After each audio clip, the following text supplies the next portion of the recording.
Basically, Nishant is engineer, but his passion is filmmaking, and this is what he'll be talking about today. Like he's so much into filmmaking, and then he has worked as a part of Disney Nature's film based on the life of tigers.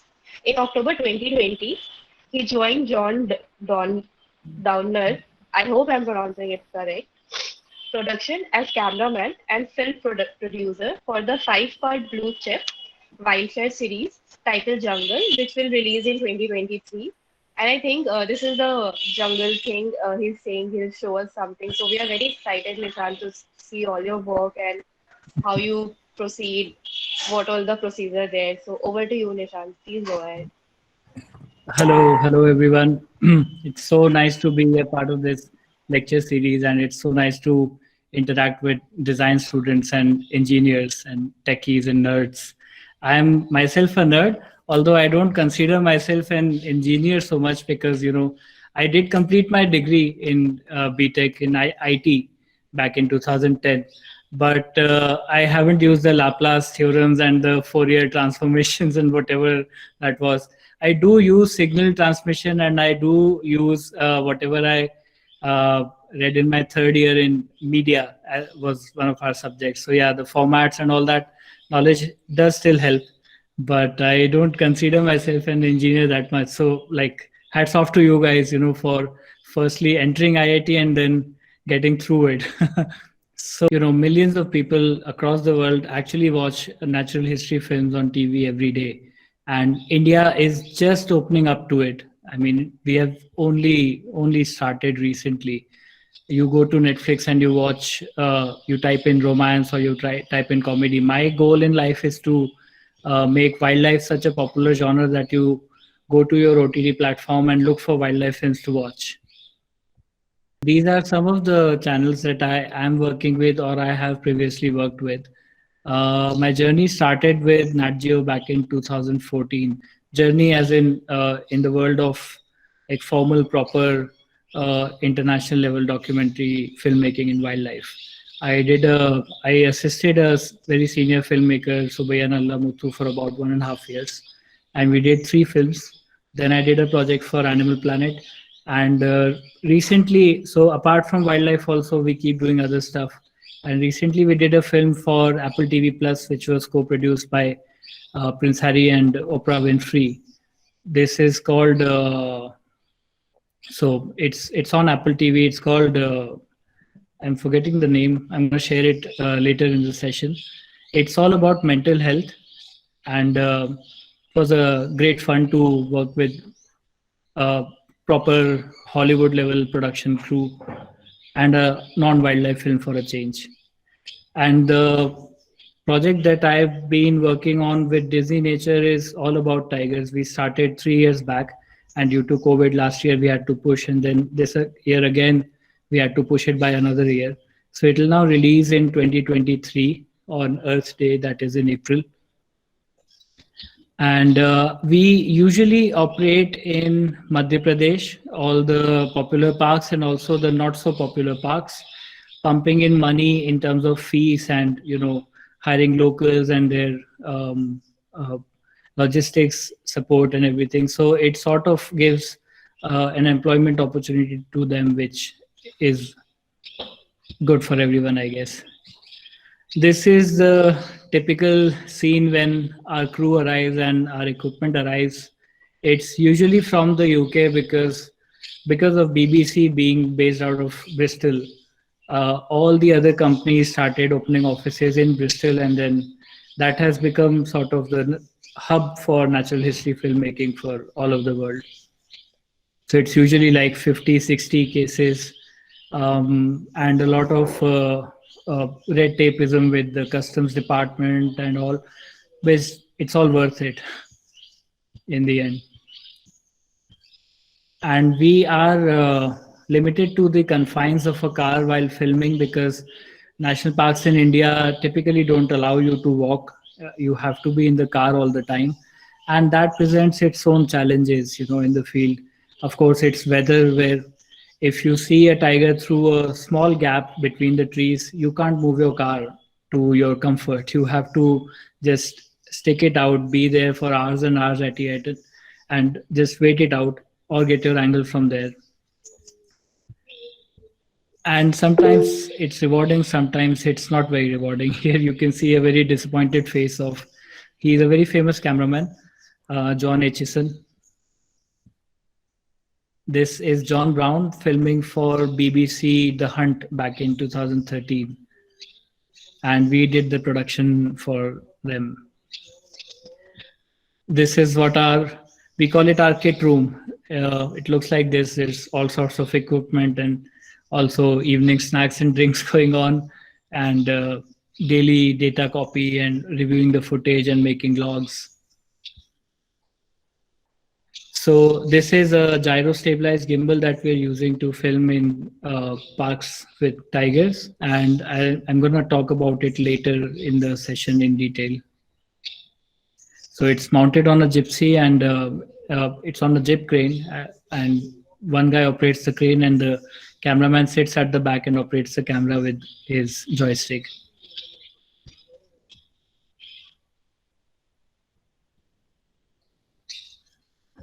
And of course, apart from weather and red tapeism, then the other challenge is there's always so many tourists. The parks are crowded these days, so we have to make our own space and film. But no complaints there, because a lot of times they help us, spot a tiger and share intel. And India, being a little dusty country, has its own challenges. We have to maintain the equipment. The upkeep is also not easy, in such a dusty and hot and humid country. So apart from being a cameraman, we have to know all the nitty-gritties of our camera, and we have to be able to repair it. Like this particular camera, the GSS system S1. So if you want to get trained to become a GSS cameraman, the training alone, the cost is about 15,000 pounds. That is the fees. And of course, going to the UK and all that overheads. So what they do is they teach you the camera work, and they also teach you, apart from the aesthetics, how to repair it in the field, which is quite useful. This is a luxury that generally India doesn't allow, getting off the car and filming. We are, like I said, in the confines of a small gypsy. We did try to, however, make our own Jugaad setup here in India, and it worked really well. We are using all sorts of stabilizing systems. Sometimes whenever we can manage, we get off the car and film with handheld gyro stabilized gimbals. So, and I'm sure, a lot of you these days, it's so common to see these equipment, even in weddings and events, that you must be familiar with a Ronin or Osmo or stuff like this. So this is a tree trunk cam that was designed by John Downer back in 2005 to film in pinch, where the elephant would carry it with its trunk and just keep it very near to the animal, tiger or leopard or whatever, because they're very comfortable with the elephants. So they'd just go there and keep it, and there would be a camera inside it which can be operated from distance.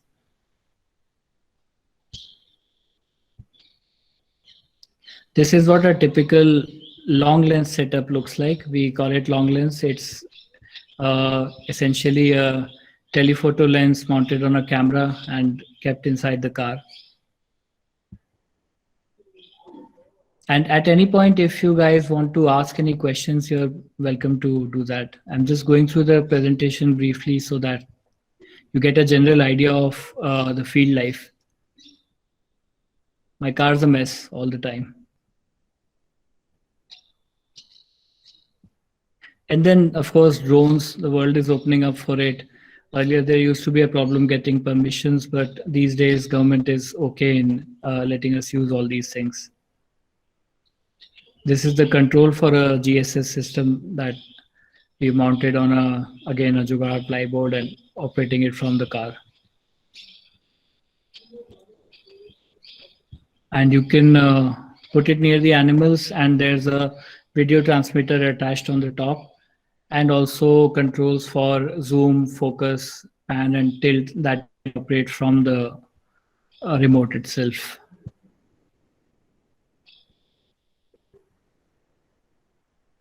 This is Michael Nichols, a legendary camera trap photographer. He did a book in Bandhavgarh about 25 years back, and it still remains everyone's favorite book about photographing tigers in the wild.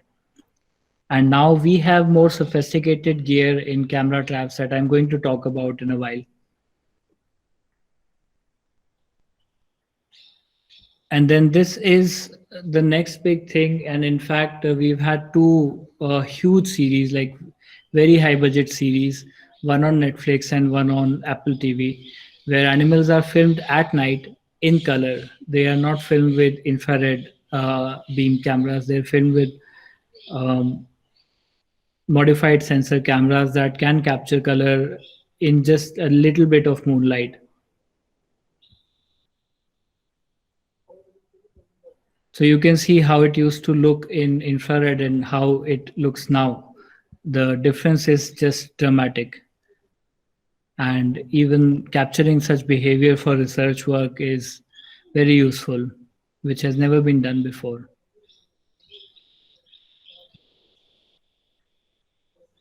This again is a typical long lens setup, and this is what our car usually looks like. This is Martin Kolbeck, one of the greatest long lens cameramen in the world. He has followed a family of elephants in Africa for 36 years. So amazing, amazing character and just very dedicated to his craft. This is while filming leopards in Beda, Rajasthan. And now the thing that I'm very keen to do in future is people and wildlife. So there's a lot of conservation stories that don't come out usually. We see a wildlife film and it's all about tigers and leopards and whales and polar bears, but there's so much happening behind the scenes to protect the wildlife, which we haven't seen or we don't get to see usually. Even when you visit a national park, you're always running after the tiger, but there's a lot of stuff happening behind the scenes, and we're actually making a film, an international level film, on the hardships and the laurels of Forest Department of Madhya Pradesh. This is my crew, couple of Emmy nominee guys over there who've worked on iconic series like Planet Earth and Hunt and Predators. So, yeah. Anyone would like to ask anything if you're curious about anything? Hi, sir. Vishant, sir. Hi. Sorry. This is me, Sanjay. I want to Hi. ask you that how do you plan your shots? Because when we are shooting with humans and actors, we can moderate them. We can change whatever we want to. But in with animals, this is not the case. So is it all accidents? You get those shots, like those beautiful shots which we see on National Geographic, or and once the animal is conscious, do they behave differently after the camera, or have you noticed this such things? Yeah, of course, and good question. So we do have, while we're planning the film, we have a rough idea of what we want to get. Like the Disney Tigers film, the broader idea is that it's about one tigress trying to raise its cubs and the challenges that they face. So now the challenges are basically to get them on camera is 90% of the time it's incidental. We are in the park, we see that a tigress is looking stressed out, or it's calling out to its cubs, or it looks like it's in the mood for mating. So we follow them for days and days and just try to see their pattern of movement. How many days ago did they make a kill? And based on that, we can make some safe assumptions, that we could expect to get a particular type of shot. But yeah, so 90% of it is incidental, meaning we just chance upon it. And then based on months and months of shooting, after, like, let's take the example of our tiger film, the Disney Nature tiger film. So we started off in May 2018, and we got very lucky in the beginning. Just the first 10 days we got a pair of tigers mating. So that's where our story began. And there's only a range of behavior that animals would do. They would walk, they would make mate, they would sleep, they would run and try to hunt and eat. That's it. But you have to carve out story out of that. And then, of course, like I was saying, we have a broad idea of what we want. So the other project I'm doing parallelly is for John Donner Productions. It's called Jungles, and it's 5 episodes, 40 minutes each. And we're already planning So Jungles 2. So it's all about interaction between different animals. So we're hoping to get bear versus tiger fight and all those stuff. So in case we get that, then we sort of, do the subplots of the story around those incidents that we capture. okay, so basically, the narration can be incorporated later on, or it can be modified later on. Yes, so here we don't write the script usually in The the narrative. beginning. Yeah, there's a very broad storyline that we decide. It's about two male tigers trying to be the dominant one in their area. And then as we get some footage, if we don't get footage even in the middle of the project, we might just change the whole idea of the film. Let's say we've got a budget of 400 days of filming, and by 250 a day, we haven't achieved what we really wanted to in terms of story. And let's say Improvisation. improvisation, yes. So like in Disney film, we're trying to show a mother trying to raise cubs, but now after 1 year of filming, suppose we don't get any footage of mother and cubs, then we might just change the whole idea. Okay, okay. Uh, well, definitely, it's a really a lot of patience work. So hats off to that, and thank you so much for what you do, right? What you guys do. Just one thing that it's also very risky as well. So how many times you remind yourself that you are between tigers, not people? Tigers are gentlemen. They are the most decent creatures. So any intelligent animal wants to avoid conflict. They don't want to get in your way, and they don't want to have any sort of confrontation. Not just with humans, with any animal. So like a tiger, if he looks at a wild boar, which is like 1/10 of its size, but looking very aggressive and unhappy, he would not try to hunt that wild boar or not even cross the path. So they're very intelligent. We've had incidences where we are on foot because we do camera trapping in the forest, where you have to get off the car, walk for 300-400 meters, even a kilometer inside the thick jungle. And I happened upon a tiger once, and he was just looking at me, trying to figure out what I'm doing there. And when he realized I've got 2 3 more people, he just turned around and walked. So they're very gentle. So the risk is from the spiders, from the different bugs, from dust, from infection. That is the risk. Not even snakes. Snakes also just run away. So, but yeah, we I do hope have a you strict. also know that. Yeah. Oh, yeah. Thank you, sir. Thank you Yeah, so much. yeah. While going for a camera trapping expedition, we always keep air horns and pepper sprays with us. That's for insurance only. Nishant, hi. Inspiring work, and just to let you know, I am one of those people who go on Netflix and I did Disney Hotstar to look for such documentaries You're all the my time. Yeah. So my question to you is regarding the risk factor. We understand that there is a risk from the animals as such, but the most deadliest animal, human beings. Those poaching parties who are there, whom you could encounter, who are just trying to do a hush hush away job. They might kill an animal just for the skin or for the tusk or anything for that matter. I mean, I'm sure that since you guys are there so close to these animals and these water aquatic life and all those things, has there ever been an instance where you've been caught in this action, or because as I am to understand that these people are quite dangerous also, they will sort of tend to harm you also if if you have spotted them doing something illegal. So I'm sure you would have faced something like that as well. Yes, so at a certain state border, we faced even Naxalites for that matter, and they were quite helpful. They led us to a tigers near Anala, actually, on foot. But yeah, coming back to the point of confronting with these people and risking. So we have seen poachers. We have, in fact, so because we have special permissions to access all parts of a jungle, not just the tourist roads. Tourists usually typically just visit 3 to 5% of a park, and we are allowed to go everywhere because of our special permissions.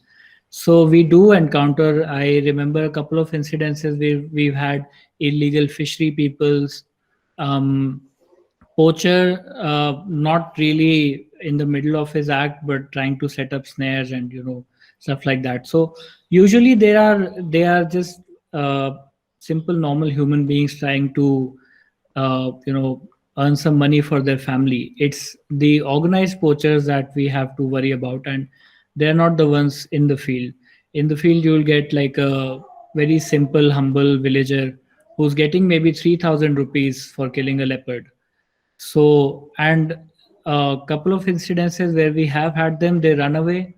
But apart from that, I have interacted at length and for days and days with the Pardi community and the Mogia community, who are typically hunter-gatherers. It's just that, if tomorrow government decides to make welding illegal, then a lohar would become a criminal suddenly. But he doesn't know any other craft. So we can't blame them. We don't have to be scared of them, and we don't have to scare them either. We do report it to the range officer or whoever is in charge immediately of that beat of the forest, but we try not to interact with them at all. In fact, we try to be helpful. Like there's a couple of NGOs here in central India and Rajasthan working for their betterment, opening schools for their kids. So yeah, we've never like directly interacted with them or felt any threat from such people, even though, like I said, we've met Naxalites and poachers in the field. Right. Thank you. Yeah. Thank you. So I was just curious, like, how did you start with it? Because it takes a lot of passion to, follow it for lifetime and leaving whatever you're doing. I've seen a lot of people who take camera and then start it, and maybe then they're doing well, but it's very commitment sort of job to start it and get into the field and do whatever you love. So where did it start for you? So always into. I was interested in the craft of filmmaking since I was a child.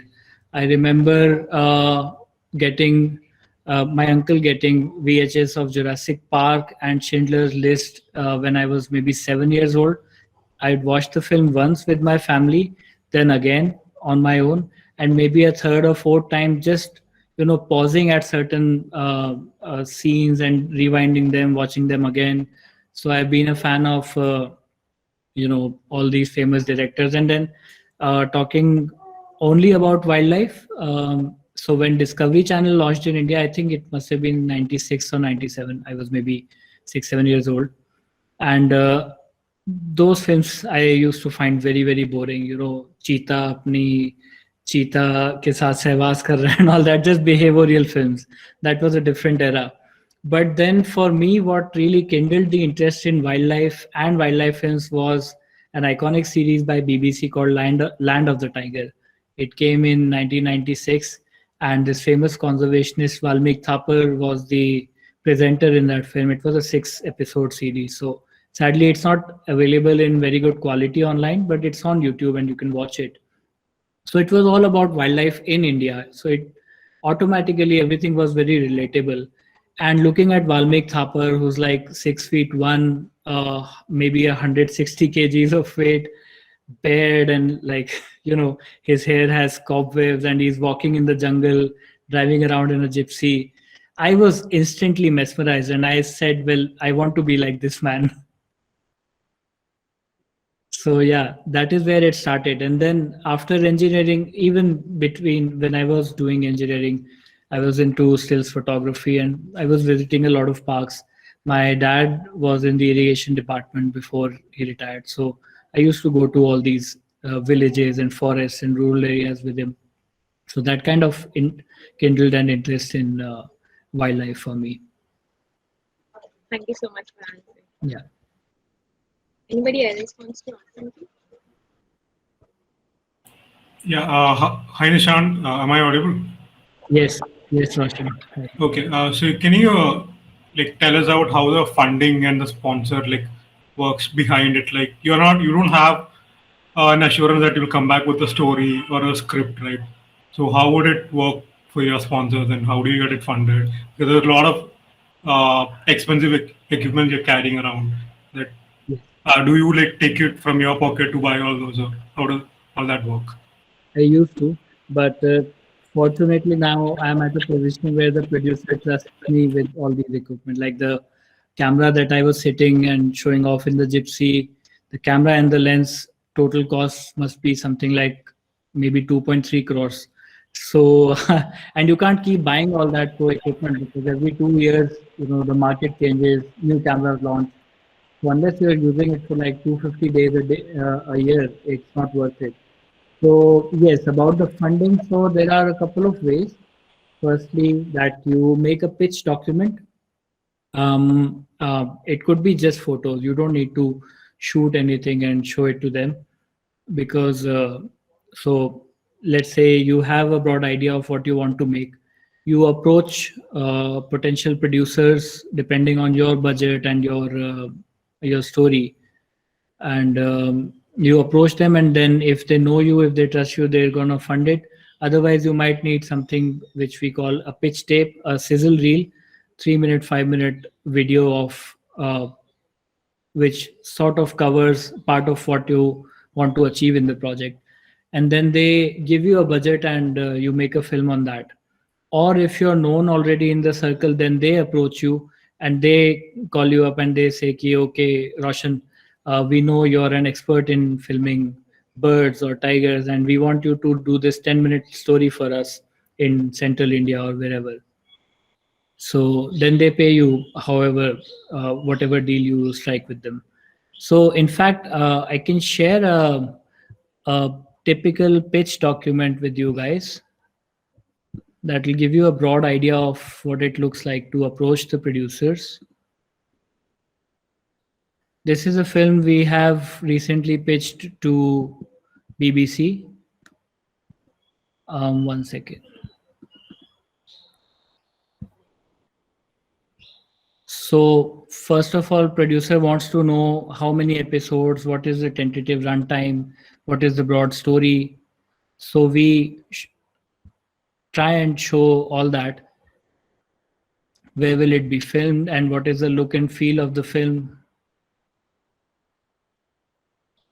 Where does your story start and end? Locations and access and permissions and cost and everything is related to that. Like filming in any national park in Madhya Pradesh is 64,000 per day per vehicle. So that's a lot of money going in just the access. So the producer needs to know all these things. Then the storytelling. Well, this is not a typical wildlife film. It is wildlife and people. So it's a pitch for that. Then your cast, even when you don't have humans, you have elephants, animals, you still need a cast for your film. So you will have to choose a particular tigress, for example, who is seen a lot and is filmable. You have good access to that. So all that needs to be put. Then if there is any archival that you need, because then that has to be acquired from other people. What will the episodes hold and what all are you going to show in the episodes? And then a brief of your profile, basically, what you do. Hey, Samkeet. Sir, I have photographed birds since long time. Now I am actually interested in filming them. But the problem is they change the field of focus changes very means abruptly. So how to keep them in focus and also the movement should be like smooth. Otherwise the video will be unusable. So for this is basically we'll get into technicalities of camera work. So you can contact me separately for it. Mudita and Prachi will be happy to share my number with you. But I'll still give you a couple of tips. Firstly, I think you are using autofocus, which you shouldn't when you're doing stills video, because stills autofocus works really well, but video it doesn't. So you have to practice manual focus. There's no other way. And secondly, there's a couple of things that you can keep in mind. So when you filmed a lot and at the end you want to edit the film, you need a beginning and end for each shot. So let's say it's a tiger. You need to not be panning with it all the time. You need to let it enter frame and then exit frame so that you can cut to a different scene. Otherwise, you will never be able to use that footage to make a good film. And yes, we can go into the details of camera operation on phone or WhatsApp. Yes, sir, I would love to. Sure. So I would like to share another presentation in brief with you guys. And it's just the stages of making a wildlife film, or the stages are more or less the same for any film. So let's go through this. It's a crappy template from Microsoft PowerPoint, so sorry for that. First one is look like a hero, joking. It's pre-production, so in this phase you do all your research and so I'll just go through the broad ideas. It's pre-production, then production, then post-production and distribution marketing. In pre-production, you have a concept, you work on your concept, you solidify it, you check if there are films made on this concept made by anyone else. If yes, then how can your film be different from their film?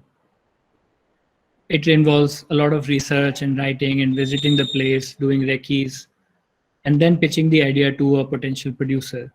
And once you have pitched the idea, then you need to get all the crew on board.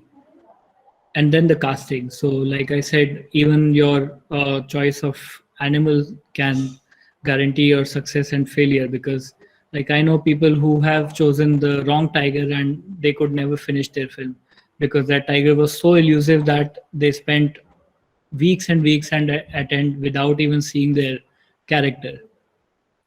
So it could be a bird, it could be anything. Then the second stage is, of course, production, where you are in the field filming most of the time, and then sitting on the footage, reviewing all that.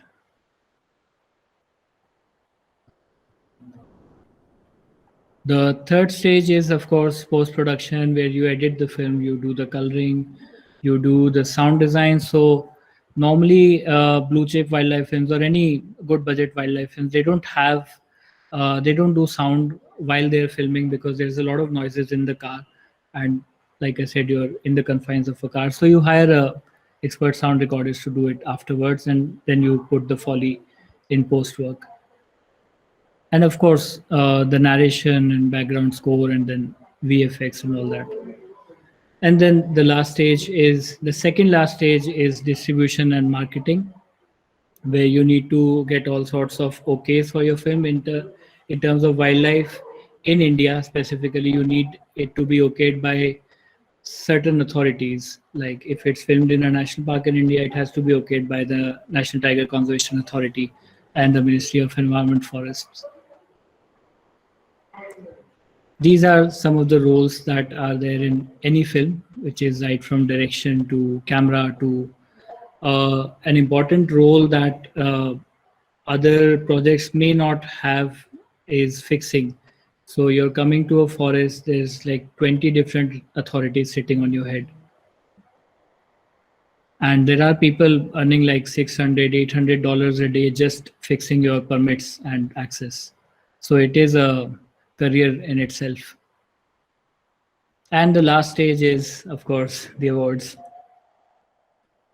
This is an image from a recent project on a camera trap of a 3-month-old cub. We're using some cutting-edge technology here in our projects. One of them is when we set up camera traps, we have really sophisticated motion sensing triggers and heat sensing triggers and phase detection triggers. And we've got the best people in the world who are on board in our project. There's Kieran O'Donovan, who did the if you guys have seen on Netflix Our Planet, the series, the last episode opens with a sequence from Russia, and it shows a tiger walking on a ridge. So they took about 22 days to get a 6-second shot, and it was filmed on a camera trap. Uske liye they set up triggers everywhere, so when the animal passes that location, the camera is already on, and then you get the animal coming into your frame. So